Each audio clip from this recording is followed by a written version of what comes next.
kita berjumpa bersua kembali dalam rancangan kemahiran bahasa. Para pelajar yang saya hormati, pada hari ini kita akan melihat keistimewaan, kelebihan, imbuhan, berkan. Bagaimana salah satu cara kita boleh memahami imbuhan berkan. Pengemis itu berbantalkan lengan. Pengemis itu berbantalkan lengan, menjadikan bantal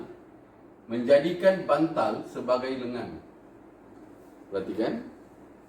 Pengemis itu berbantalkan lengan, menjadikan bantal sebagai lengan. Bangunan itu bercirikan unsur-unsur sejarah. Perhatikan perkataan. Okey. Jadi kalau pengemis itu bergantalkan lengan, menjadikan lengan sebagai bantal. Buat macam ni lebih mudah. Bangunan itu bercirikan unsur-unsur sejarah, menjadikan unsur-unsur sejarah sebagai ciri. Bangunan itu bercirikan unsur-unsur sejarah, menjadikan unsur-unsur sejarah sebagai ciri. Dia bercagarkan rumah banglo. Dia tidak ada duit, dia mungkin pergi ke bank dan membuat cagaran, letakkan geran dan dapatkan duit. Dia bercagarkan rumah banglo, menjadikan rumah banglo sebagai cagaran. Menjadikan rumah banglo sebagai cagaran. Brunei berekonomikan petroleum. Brunei berekonomikan petroleum. Menjadikan petroleum sebagai sumber ekonomi. Menjadikan petroleum sebagai sumber ekonomi. Karipap itu berintikan kentang. Karipap itu berintikan kentang, menjadikan kentang sebagai inti. Karipap itu berintikan kentang, menjadi kentang sebagai inti. Saya makan berlaukan sayur. Lauk. Saya makan berlaukan sayur, menjadikan sayur sebagai lauk. Mereka berketuakan anak raja. Mereka berketuakan anak raja, menjadikan anak raja sebagai ketua. Menjadikan anak raja sebagai ketua.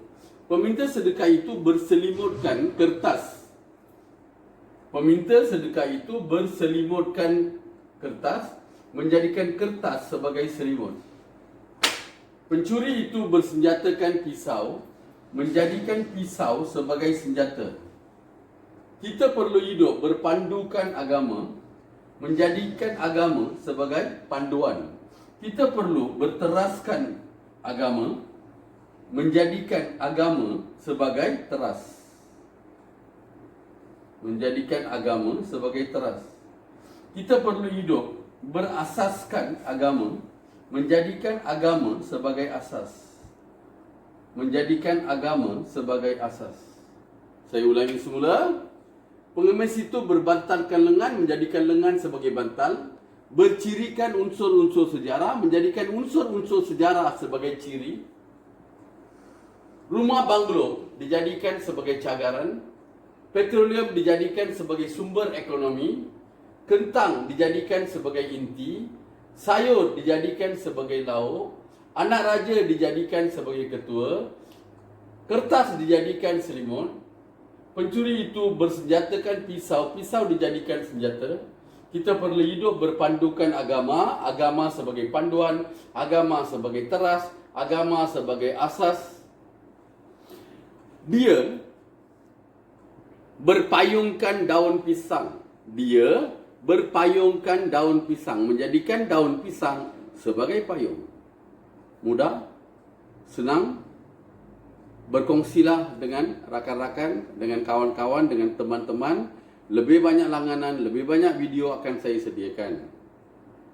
Selamat mencuba, tahniah.